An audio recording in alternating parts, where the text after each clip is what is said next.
Hi പ്രിയപ്പെട്ട രക്ഷിതാക്കളെ, നമ്മൾ അടുക്കളയിൽ വളരെ തിരക്കിട്ട് ജോലി ചെയ്തുകൊണ്ടിരിക്കുകയാണ്. പെട്ടെന്ന് കുട്ടി വന്ന് നമ്മുടെ കാലിൽ കെട്ടിപ്പിടിച്ച് കരയുന്നു. അമ്മേ, എനിക്ക് ബോറടിക്കുന്നു, എന്നോട് കൂടെ കളിക്കാൻ വാ. നിങ്ങൾ ഒരു മിനിറ്റ് മാറിയിരുന്ന് ജോലി സംബന്ധമായിട്ടുള്ള ഒരു ഇമെയിൽ അയക്കാൻ ശ്രമിക്കുമ്പോഴോ കുട്ടി അലറി കരഞ്ഞ് ബഹളമുണ്ടാക്കിയപ്പോഴും സ്വാഭാവികമായി നമ്മൾ ചിന്തിച്ചിട്ടുണ്ടാകും, എൻ്റെ കുട്ടി എന്താ ഒറ്റയ്ക്ക് കളിക്കാനിരിക്കാത്തത്, എപ്പോഴും എന്നെ വിളിച്ച് കളിക്കാൻ പറയുകയാണല്ലോ. ഇവൻ അല്ലെങ്കിൽ ഇവൾ ഒറ്റയ്ക്ക് കളിക്കാൻ പഠിക്കണമെന്ന് എനിക്കറിയാം, പക്ഷേ എങ്ങനെ തുടങ്ങും? ഞാൻ സയ്യിദ് മുഹമ്മദ് ബഷീർ, ദുബായിൽ സ്പെഷ്യൽ എഡ്യൂക്കേഷൻ ടീച്ചറായി ജോലി ചെയ്യുന്നു. Welcome to toy talks. ഇതുപോലുള്ള ആശങ്കകൾ ദിവസവും നിരവധി രക്ഷിതാക്കളിൽ നിന്ന് ഞാൻ കേൾക്കാറുണ്ട്. അതുകൊണ്ടൊരു സ്പെഷ്യൽ എഡ്യൂക്കേഷൻ ടീച്ചർ എന്ന നിലയിൽ ഇന്ന് നമ്മൾ നോക്കാൻ പോകുന്നത് ജനനം മുതൽ 5 വയസ്സ് വരെയുള്ള കുട്ടികളെ എങ്ങനെ ഒറ്റയ്ക്ക് കളിക്കാനും മറ്റു കുട്ടികളോടും ചേർന്ന് കളിക്കാനും പഠിപ്പിക്കാം എന്നതിൻ്റെ പ്രാക്ടിക്കൽ ഐഡിയകളാണ്. വീഡിയോ മുഴുവനായി കാണാൻ ശ്രമിക്കുക. നമുക്ക് ആരംഭിക്കാം. ആദ്യം തന്നെ നമ്മൾ മനസ്സിലാക്കേണ്ടത് കുട്ടികളുടെ കളികളുടെ പല വകഭേദങ്ങളെക്കുറിച്ചാണ്.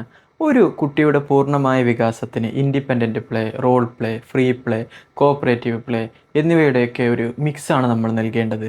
മറ്റാരുടെയും സഹായമില്ലാതെ കുട്ടി സ്വന്തമായി കളിക്കുന്നതിനായാണ് ഇൻഡിപെൻഡൻറ്റ് പ്ലേ എന്ന് പറയുന്നത്. ഇത് അവരുടെ ഏകാഗ്രത കൂട്ടുകയും ചെയ്യും. ഇനി ഫ്രീ പ്ലേ, നിയമങ്ങളോ നിർദ്ദേശങ്ങളോ ഇല്ലാതെ കുട്ടിക്ക് ഇഷ്ടമുള്ള രീതിയിൽ കളിക്കാൻ വിടുന്നതാണിത്. അവസാനമായി കോ ഓപ്പറേറ്റീവ് പ്ലേ, വീട്ടിലെ മറ്റു കുട്ടികളുമായോ സഹോദരങ്ങളുമായോ ചേർന്ന് ഒരുമിച്ച് കളിക്കുന്നതാണിത്. മറ്റു കുട്ടികളുമായി ചേർന്ന് കളിക്കുന്നതിൻ്റെ പ്രാധാന്യം എത്രത്തോളമാണെന്ന് മനസ്സിലാക്കാൻ നമുക്ക് നമ്മുടെയൊക്കെ കുട്ടിക്കാലത്തേക്കൊന്ന് തിരിഞ്ഞു നോക്കാം. നമുക്കൊക്കെ ഓർമ്മയില്ലേ, നമ്മൾ കൂട്ടുകാരും സഹോദരങ്ങളും ഒക്കെയായി സ്കൂളും കുട്ടികളും കളിച്ചിരുന്നത്?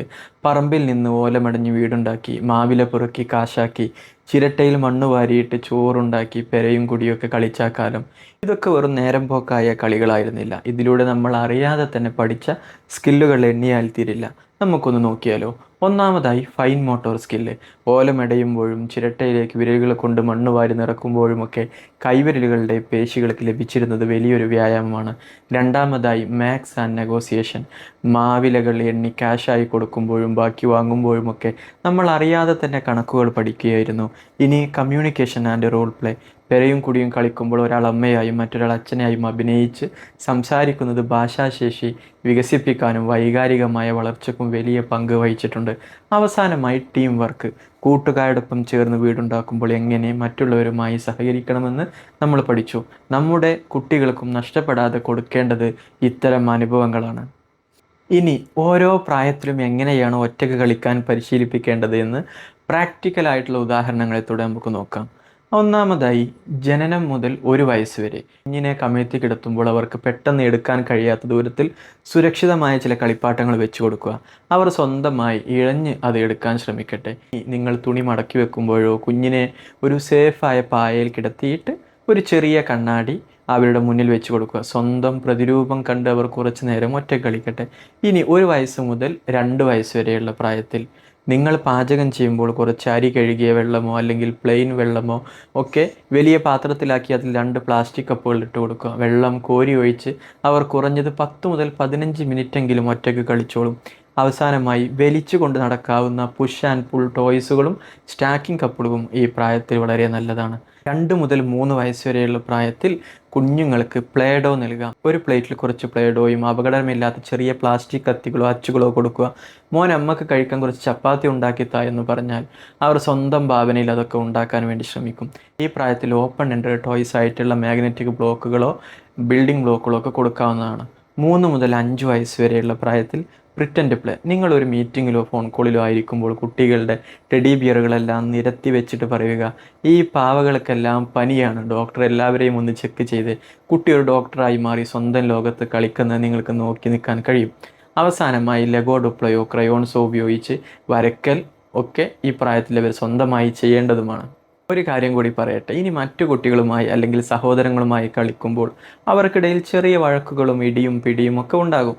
ഇത് വളരെ സ്വാഭാവികമാണ്. കുട്ടികളല്ലേ, ഇടയ്ക്കൊക്കെ വഴക്കുണ്ടാകും. ആ വഴക്കുകളിലൂടെയാണ് അവർ പ്രശ്നങ്ങൾ എങ്ങനെ പരിഹരിക്കണമെന്ന് അവർ പഠിക്കുന്നത്.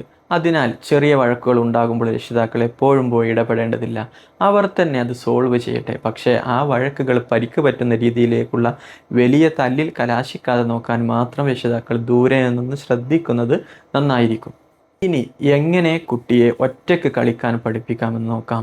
ഇതിന് പല സ്റ്റെപ്പുകളുണ്ട്. ഒന്നാമതായിട്ട് കുറഞ്ഞ സമയം വെച്ച് തുടങ്ങുക. ആദ്യമായി ശീലിപ്പിക്കുമ്പോൾ 5 മിനിറ്റ് മാത്രം ഒറ്റയ്ക്ക് കളിക്കാൻ പറയുക. വേണമെങ്കിൽ ഒരു ടൈമർ വെച്ച് പതിയെ പതിയെ അത് 15 മുതൽ 20 മിനിറ്റ് വരെ ആക്കിയെടുക്കാം. രണ്ടാമതായി ടോയ് റൊട്ടേഷൻ. കുട്ടിക്ക് കളിക്കാൻ വേണ്ടി 50 കളിപ്പാട്ടങ്ങളൊക്കെ ഒരുമിച്ച് വാരിയിട്ട് കൊടുക്കരുത്. അവർക്ക് കൺഫ്യൂഷൻ വരും. കുറച്ച് ടോയ്സ് മാത്രം വെളിയിൽ വെച്ച് ബാക്കി അലമാരയിൽ ഒളിപ്പിച്ച് വെക്കുക. ഓരോ ആഴ്ചയും പുതിയത് എടുത്ത് കൊടുക്കാൻ വേണ്ടിയും ശ്രമിക്കുക. ഇനി പതുക്കെ മാറി നിൽക്കുക. ആദ്യം കുട്ടിയുടെ കൂടെ താഴെ ഇരുന്ന് കളിക്കുക. പിന്നെ പതുക്കെ എഴുന്നേറ്റ് തൊട്ടടുത്തുള്ള കസേരയിലോ സോഫയിലോ ഇരിക്കുക. പിന്നെ പതിയെ റൂമിന് പുറത്തേക്ക് പോവുക. ഇങ്ങനെ പതുക്കെ വിഡ്രോ ചെയ്യുക. ഇനി സ്ക്രീൻ ടൈം കുറക്കുക. എപ്പോഴും ടി വിയും ഫോണും കാണുന്ന കുട്ടിക്ക് ഒരിക്കലും സ്വന്തമായി ഒരു കളി കണ്ടെത്താൻ കഴിയണമെന്നില്ല. സ്ക്രീൻ ടൈം കുറക്കുമ്പോൾ അവർക്ക് ബോറടിക്കും. ആ ബോറടിയിൽ നിന്നാണ് പുതിയ കളികൾ ജനിക്കുന്നത്. ഒരു സ്പെഷ്യൽ എഡ്യൂക്കേഷൻ ടീച്ചർ എന്ന നിലയിൽ എനിക്ക് പ്രധാനപ്പെട്ട ഒരു കാര്യം കൂടി പറയാനുണ്ട്. നമ്മുടെ കുട്ടിക്ക് തീരെ ഇൻഡിപെൻഡൻറ്റ് പ്ലേ ഇല്ല. അതിനോടൊപ്പം സംസാരശേഷിക്കുറവ്, മുഖത്ത് നോക്കാതിരിക്കുക, മറ്റു കുട്ടികളുമായി ഒട്ടും ഇടപഴകാതിരിക്കുക, പേര് വിളിച്ചാൽ തിരിഞ്ഞു നോക്കാതിരിക്കുക എന്നീ ലക്ഷണങ്ങളൊക്കെ ഉണ്ടെങ്കിൽ അത് ഓട്ടിസത്തിൻ്റെയോ ഡെവലപ്മെൻറ്റൽ ഡിലേയുടെയോ സൂചന മാത്രം. അങ്ങനെ തോന്നിയാൽ ഒട്ടും വൈകാതെ ഉടൻ തന്നെ RCA അപ്രൂവ്ഡ് ആയിട്ടുള്ള ഒരു ക്ലിനിക്കൽ സൈക്കോളജിസ്റ്റിനെ കണ്ട് അസസ്മെൻറ്റ് നടത്തുകയും അദ്ദേഹത്തിൻ്റെ നിർദ്ദേശപ്രകാരം വേണ്ട തെറാപ്പികൾ ആരംഭിക്കുകയും ചെയ്യുക. രക്ഷിതാക്കൾ സാധാരണയായി വരുത്തുന്ന അബദ്ധങ്ങൾ ഏതൊക്കെയാണെന്ന് കൂടി ഞാൻ പറയട്ടെ. കുട്ടി വന്ന് എനിക്ക് ബോറടിക്കുന്നു എന്ന് പറയുമ്പോഴേക്കും അവരുടെ കയ്യിൽ ഫോണോ ടാബോ വെച്ച് കൊടുക്കുക. അതുപോലെ ദേഷ്യപ്പെട്ടുകൊണ്ട് നീ അവിടെ പോയി ഒറ്റയ്ക്ക് കളിക്കുമെന്ന് നിർബന്ധിക്കുക. നിർബന്ധം ഒരു കാര്യത്തെയും പഠിപ്പിക്കുന്നില്ല. ഇനി എപ്പോഴും എല്ലാ സമയത്തും കുട്ടിയുടെ തൊട്ടു പിന്നാലെ നടക്കുക. അവർക്കും കുറച്ച് പേഴ്സണൽ സ്പേസുകൾ ആവശ്യമാണ്. കുട്ടികൾ നമ്മുടേത് മാത്രമല്ല, കുട്ടികൾ കുട്ടികളുടേതും കൂടിയാണ്. കുട്ടികൾക്ക് ഇടയ്ക്കൊക്കെ ഒന്ന് ബോറടിച്ചോട്ടെ രക്ഷിതാക്കളെ. മണ്ണിലും തൊടിയിലുമൊക്കെ ഇറങ്ങി അവർ പുതിയ കളികൾ കണ്ടെത്തട്ടെ. ആ പഴയ കാലത്തെ കളികളിലൂടെ പുതിയ ലോകത്തെ അവർ തിരിച്ചറിയട്ടെ. അവർ മിടുക്കരായി വളരും. നിങ്ങൾക്ക് ഉപയോഗിക്കാൻ വേണ്ടി വളരെ കൃത്യമായിട്ടുള്ള ഒരു 0 മുതൽ 5 years independent play ideas calendar and tracker PDF ഞാൻ തയ്യാറാക്കിയിട്ടുണ്ട്. ഇത് ആവശ്യമുള്ളവർ താഴെ കമൻറ്റ് ബോക്സിൽ പ്ലേ എന്ന് മാത്രം ടൈപ്പ് ചെയ്യുക. അതിൻ്റെ ലിങ്ക് താഴെ കമൻറ്റ് ചെയ്യുന്നതായിരിക്കും. നമ്മുടെ അടുത്ത വീഡിയോസ് എല്ലാ രക്ഷിതാക്കളും അറിഞ്ഞിരിക്കേണ്ട ഒന്നാണ്. കുട്ടികളിലെ വലിയ ഇമോഷനുകളും അതുപോലെയുള്ള വാശികളും എങ്ങനെ മാനേജ് ചെയ്യാമെന്നുള്ള അഡ്വാൻസ്ഡ് സ്റ്റെപ്പാണ്. നിങ്ങൾ കുട്ടിക്കാലത്ത് കളിച്ചിരുന്ന ഏറ്റവും പ്രിയപ്പെട്ട കളി ഏതാണെന്ന് താഴെ കമൻറ്റ് ചെയ്യാമോ? ഉപകാരപ്രദമായ മറ്റൊരു വീഡിയോയുമായി നമുക്ക് വീണ്ടും കാണാം. Happy parenting.